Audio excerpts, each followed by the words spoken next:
सभी को मेरा नमस्कार। मैं श्रीमती पूजा पाठक, व्याख्याता गणित, शासकीय उच्चतर माध्यमिक विद्यालय भैंसमा से, जिला कोरबा, आज आप लोगों के समक्ष यहाँ कक्षा 12वीं गणित के अवकल समीकरण के भाग 5 को लेकर प्रस्तुत करती हूँ। तो आइए, हमारी इस ऑनलाइन क्लास में आप सभी का स्वागत है। रेखीय अवकल समीकरण, लीनियर डिफरेंशियल इक्वेशन। अब हम देखते हैं रेखीय अवकल समीकरण के मानक रूप। तो बच्चों, रेखीय अवकल समीकरण का मानक रूप होता है dy/dx plus py is equal to q। तो रेखीय अवकल समीकरण में सबसे महत्वपूर्ण होता है इसका रूप और इसका व्यापक हल। dy/dx plus py is equal to q। अगर रेखीय अवकल समीकरण है तो इसका हल होगा y into I F is equal to integration of q into I F D X plus C, जहाँ पे आई एफ क्या होता है, समाकल गुणांक होता है, तथा c एक स्वेच्छ चर होता है, तथा आई एफ का मान होता है e to the power integration of p dx। रेखीय अवकल समीकरण का हल। ठीक है, तो रेखीय अवकल समीकरण के सबसे पहले हम लोग मानक रूप के बारे में हमने देखा कि समीकरण का मानक रूप क्या होता है, dy/dx plus py is equal to q। मतलब ये समीकरण का जो अवकल गुणांक होता है dy/dx, इसकी अधिकतम घात कितनी होती है, 1 होती है।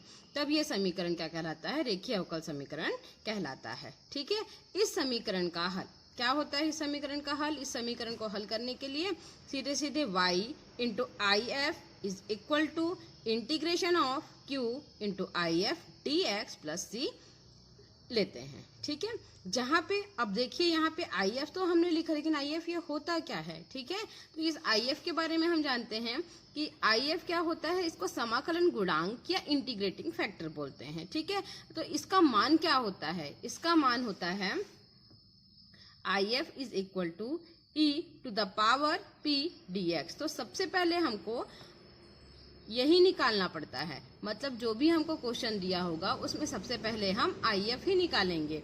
ठीक है, आई एफ निकालने के बाद सिर्फ इस समीकरण में क्या करना है, हमको मान रख देना है। तो इसका क्या हो जाएगा, ये रेखीय समीकरण हल हो जाएगा।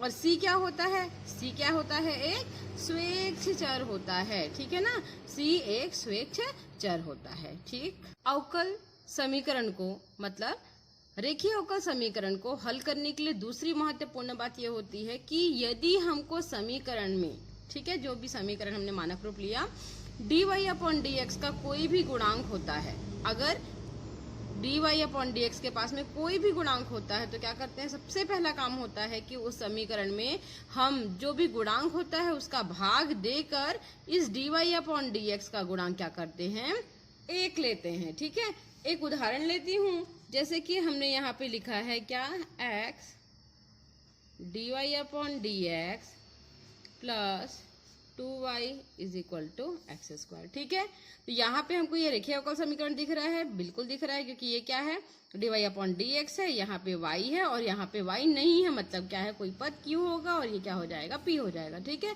लेकिन हमने यहाँ पे क्या बोला कि dy/dx का कोई भी गुणांक नहीं दिखना चाहिए, भले ही वो x हो, ये दिख रहा है। तो इस x से हम इस समीकरण को पूरे को भाग दे देंगे, तो क्या हो जाएगा, ये dy/dx plus 2y/x is equal to x square upon x हो जाएगा।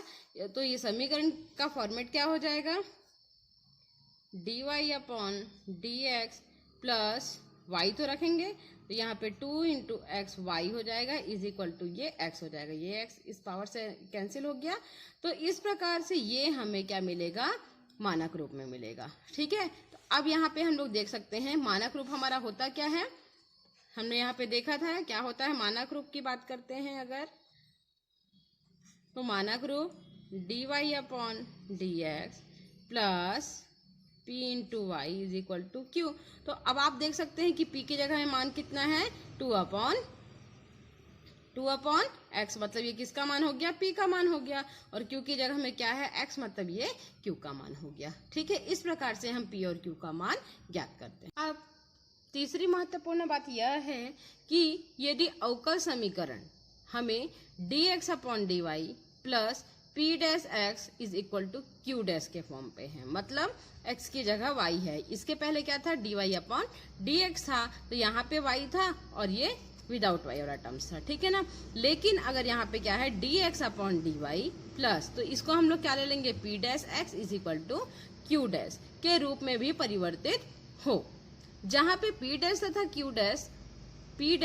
क्यू डैश क्या है, अचर हैं अथवा y का क्या होगा, फलन होगा।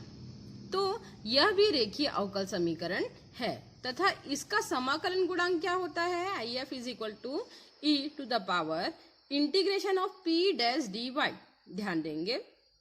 तथा इसका व्यापक हल क्या हो जाएगा, इसका व्यापक हल हो जाएगा x into e to the power p dash dy is equal to integration of q dash into e to the power integration of p dash dy, ठीक है, प्लस c, है ना। तो यहाँ पे क्या हो जाएगा, या इसको हम लोग क्या लिख सकते हैं, x इंटू IF, किसका IF, ये वाला, ठीक है ना, is equal to integration of q dash IF dy plus c, ठीक है।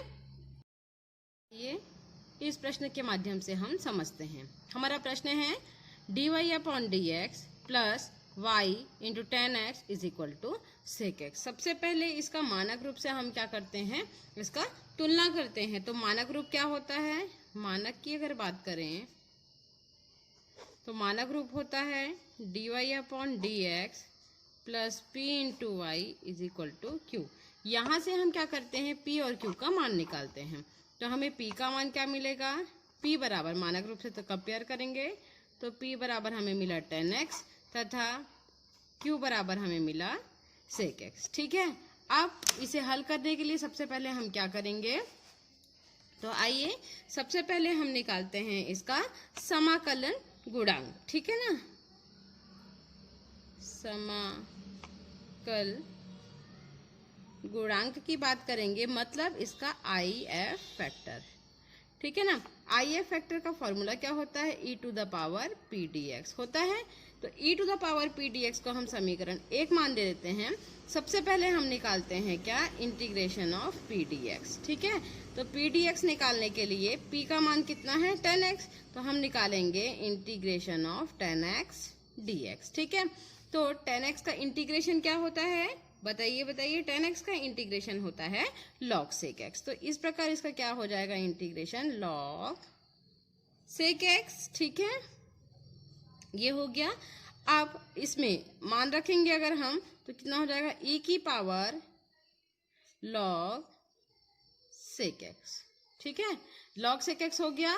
अब अगर हम इस समीकरण में मान रखेंगे तो इसका मान कितना हो जाएगा, e की पावर log sec x, ठीक है। और ये मालूम है कि e और log एक साथ हैं, तो इसका वैल्यू कितना आ जाएगा, sec x आ जाएगा। किसका वैल्यू आ गया, मतलब हमारा ये जो इंटीग्रेशन फैक्टर हो गया, समाकल गुणांक हो गया, इसका मान कितना आ गया, sec x, ठीक है। इसे ध्यान रखेंगे। ये निकलने के बाद बस हमें कुछ नहीं करना है, हमें क्या करना है, इसके व्यापक हल पर चलना है। तो व्यापक हल क्या होता है,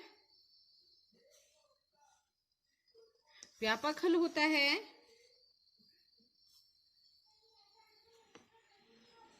y इंटू IF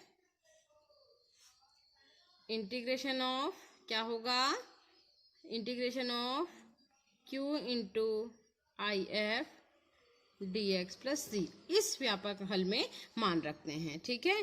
तो मान रखेंगे y, IF का मान कितना आ गया है, sec x आया है, इज इक्वल टू q का मान कितना था, हमने देखा q का मान क्या है, sec x है, इंटू IF का मान कितना है, फिर से sec x है, dx प्लस c लेते हैं, y into sec x is equal to sec और sec क्या हो जाएगा, ये sec square x dx plus c होगा, y into sec x is equal to sec square x का समाकलन क्या होता है, 10x, जी हाँ 10x फॉर्मूले से होता है, प्लस c, ठीक है। ये हमारा व्यापक हल हो चुका है, ठीक है। लेकिन क्या इसको और भी अधिक हल कर सकते हैं? हाँ, हम इस sec x को अभी यहाँ पे पक्षांतर करके इसको क्या कर सकते हैं, हल कर सकते हैं। तो हम इसको क्या करेंगे, पक्षांतर करेंगे। ठीक है, तो आइए पक्षांतर करते हैं। y बराबर हमें मिलेगा tan x upon sec x plus c upon sec x। ठीक है, तो इसे हम लिख सकते हैं y इज इक्वल, tan को क्या लिख सकते हैं, sin x upon cos x लिख सकते हैं, और इसको हम लोग क्या लिख सकते हैं, सीधे सीधे cos x। ये हो गया, अपॉन 1 हो जाएगा, प्लस ये क्या हो जाएगा, cos x इंटू सी। ठीक है, तो ये cos और cos क्या हो गया, कैंसिल हो गया। तो ये हमें क्या मिलेगा यहाँ पे, y बराबर sin x plus cos x c। इस cos x c की जगह में हम लोग c1 भी रख सकते हैं। ठीक है, या इसी को हम यहाँ पे आंसर भी बोल सकते हैं। ठीक है, या फिर यहाँ पे y is equal to sine x plus c1, जहाँ पे c1 क्या हो जाएगा, c1 is equal to cos x c। ठीक है, ये इसका